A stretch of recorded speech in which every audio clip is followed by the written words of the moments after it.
All right. Hey, we're just wrapping up some team meetings here, shorter week this week with Thanksgiving, of course. And I want to talk with you about what the expectations are looking forward 2025. We've had the election. We talked about the market responses to that. I had said that you see, interest rates came up a bit in the 10-year. Professional money, even Wall Street money, still has a herd mentality. You cannot escape human beings, right? All of these market forces are controlled by human interactions. And so let's just kind of break it down a little bit. You see the Trump implementation team or transition team moving quickly. They are appointing all of their cabinet people, I would say smartly, like the Matt Gaetz thing. They quickly pulled him back and put forth Pam Bondi. They are looking to move forward into have a team in place to be able to execute. Now, again, you may not agree with everything in terms of ideology, but again, I think that, no doubt it's a good moving forward for the country. There's going to be a stronger economic position.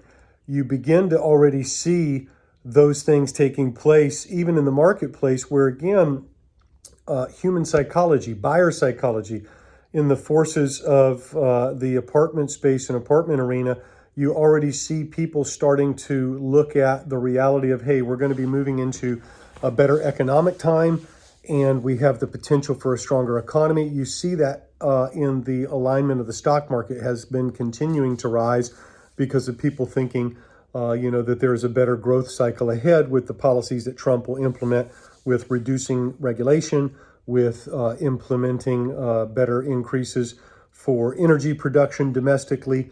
All those things will help.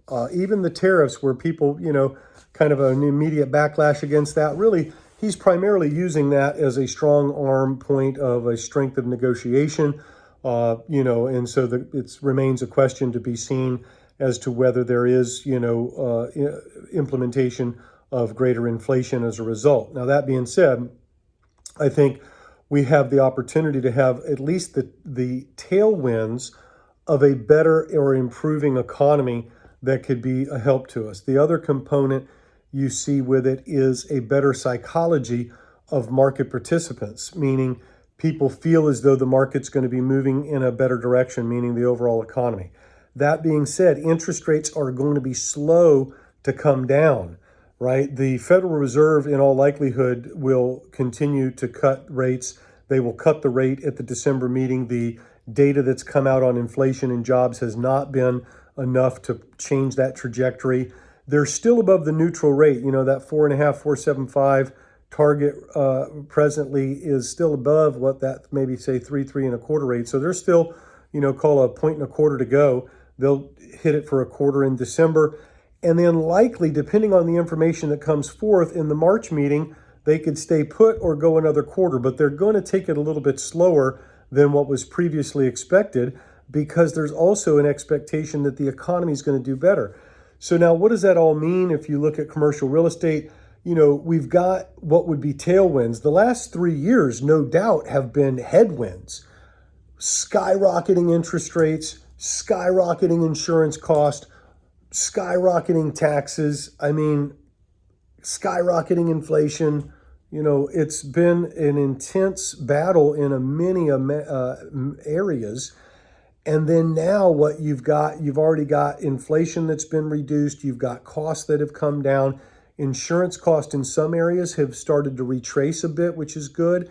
You've got interest rates already starting to move back down a bit. The 10-year went back up and now it's down to 4.25. You've got the, Fed funds rate, which affects SOFR. That's coming down and will continue to come down.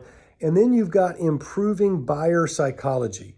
So there is a reasonable expectation that over the next 12 to 24 months, you're going to have a better buying opportunity. There's going to be better things coming into the marketplace. And there's also some measure of deals that are still going to be coming into the marketplace, whether they're distressed deals or ultimately sellers that are now willing, ready, and able to sell. So these are all positive things that we see on the horizon. We can be grateful for that, continue to move forward and work expeditiously. towards them. So thank you so much. Have a blessed and victorious week, for this is the week God has ordained for you.